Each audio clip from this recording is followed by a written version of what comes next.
Hello everyone, this is your host Manjeet Singh, and today we are going to discuss the reading from Cambridge Book 5, Test 2, Passage 3, and the name of the passage is The Birth of Scientific English. Let's start with the reading. Okay, let's start with the first question of this paragraph, and that is 28th, and instructions are given that answer will be in no more than 2 words. Let's start with the first one.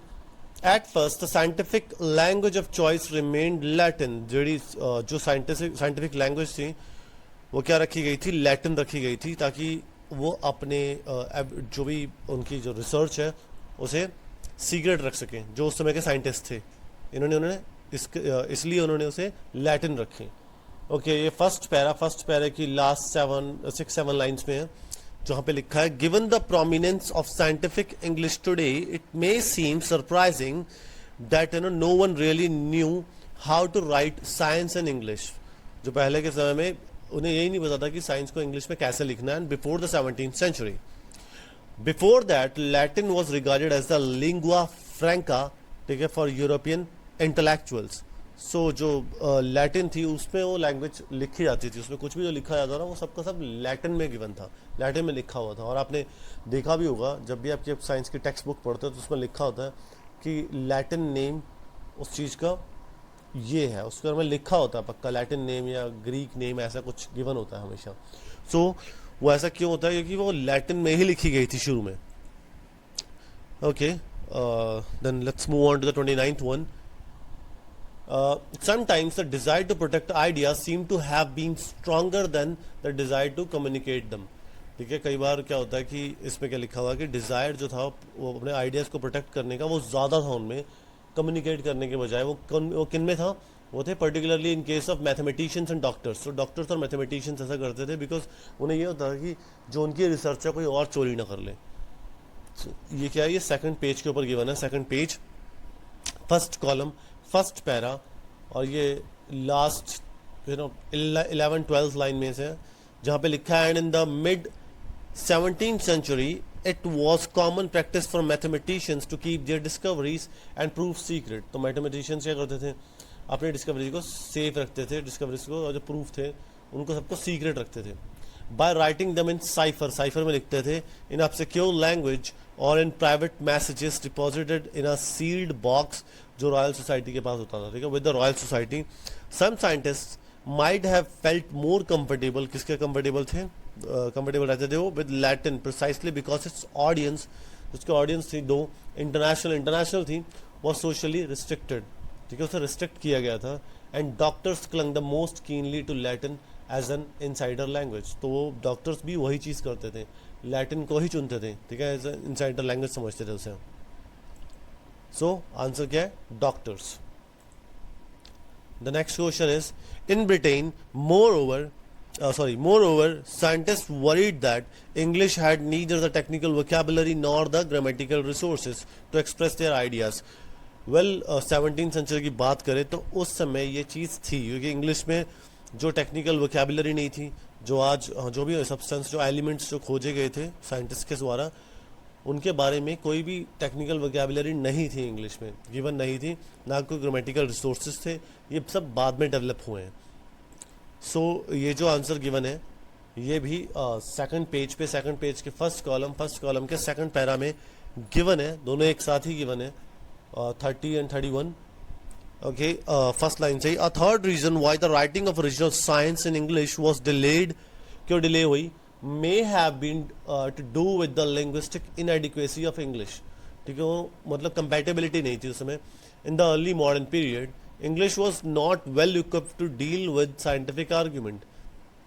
Scientific argument करने के लिए English के पास क्या था? English में कोई भी ऐसी मतलब इक्विपमेंट नहीं था. इक्विपमेंट यहाँ पे किस चीज़ को कहा गया है? ना टेक्निकल वोकेबुलरी और ग्रामेटिकल रिसोर्सेज को कहा गया है.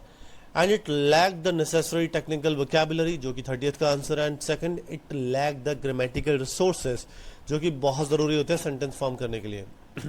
Required to represent the world in an objective and impersonal way and to discuss the relations such as the cause and effect. वो क्या है, किस चीज़ के क्या cause है, क्या effect है, उनके पास कोई भी grammatical resources नहीं था और ना technical vocabulary, and that might hold between complex and hypothetical entities.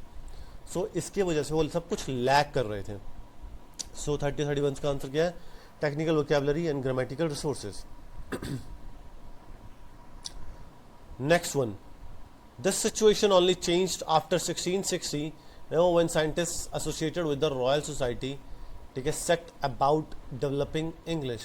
तो उन्होंने 1660 में क्या हुआ, रॉयल सोसाइटी ने डिसाइड किया इंग्लिश को डेवलप करने के बारे में. और ये जो आंसर है आपका गिवन है फर्स्ट पेज के ऊपर, first page.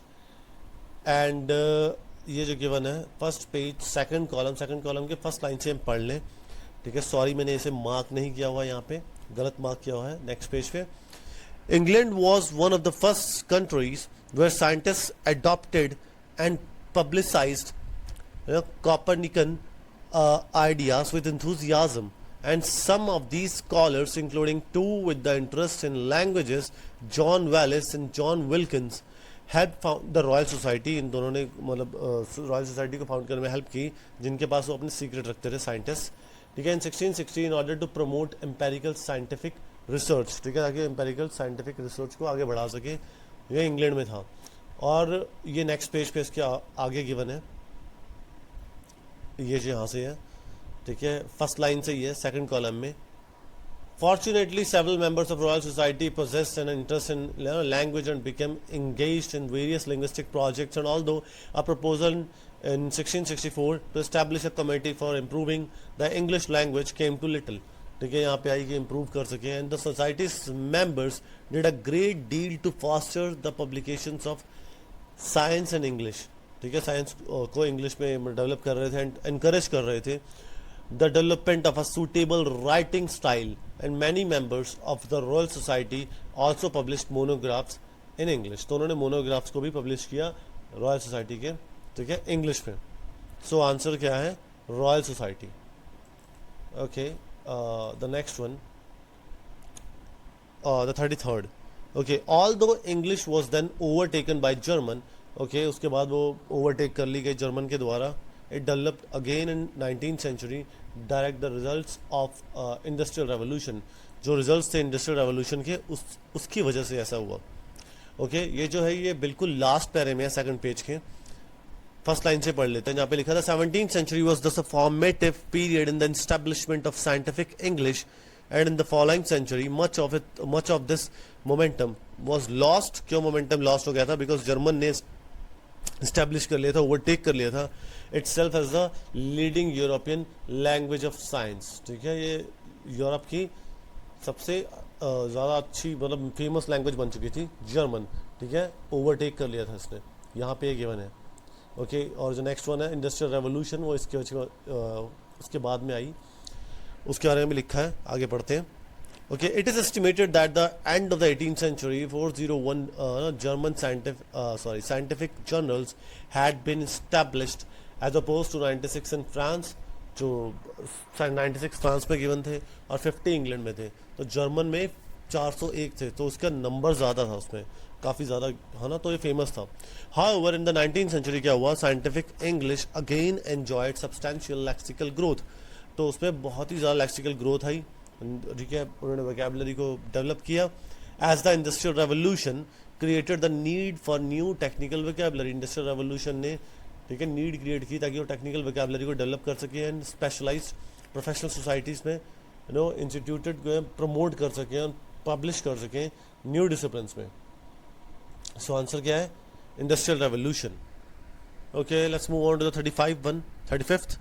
There was strong competition between scientists in Renaissance Europe.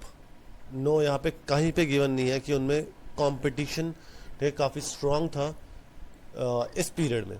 देखिए, गिवन पीरियड में. Okay, 36th one, the most important scientific development of Renaissance period was the discovery of magnetism. ठीक है, उन्होंने कहा कि इस पीरियड में, गिवन पीरियड में जो सबसे ज़्यादा इंपॉर्टेंट डिस्कवरी थी वो थी कि मैग्नेटिज्म की थी. ऐसा कुछ नहीं था, मैग्नेटिज्म नहीं था वो.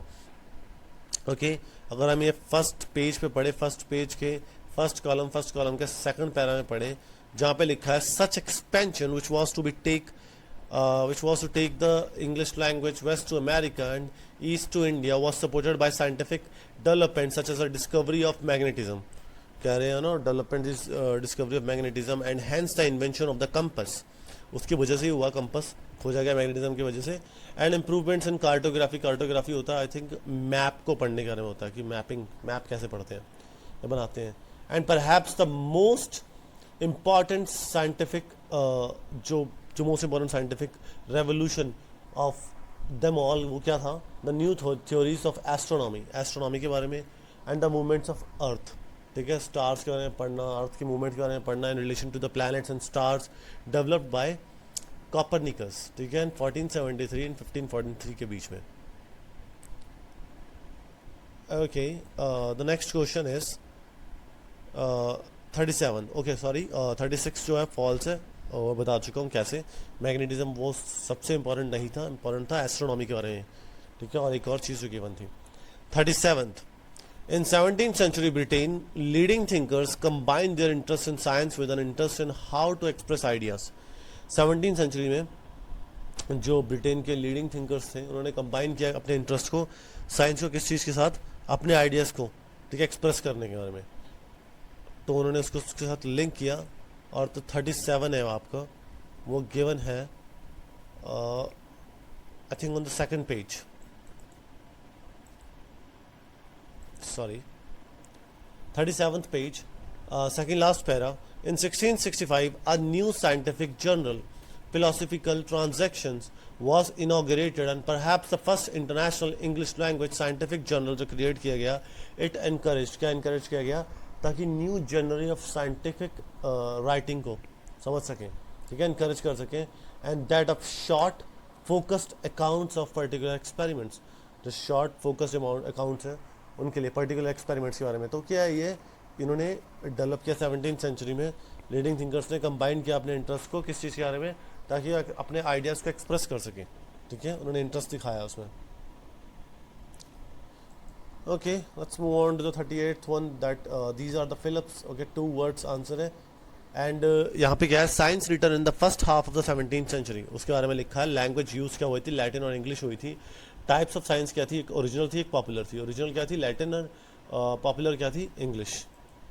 सो ये जो गिवन है हमारा second page, sorry first page second column का थर्ड पैरा, यहाँ पे लिखा है across Europe similar academies and societies arose and creating new national traditions of science, and in the initial stages of the scientific revolution most publications in the national languages were popular works, ठीक है, popular works थे, encyclopedias से, educational textbooks and translations, and original science was not done in English, वो English में नहीं थी, वो पहले ओरिजिनल किस में थी,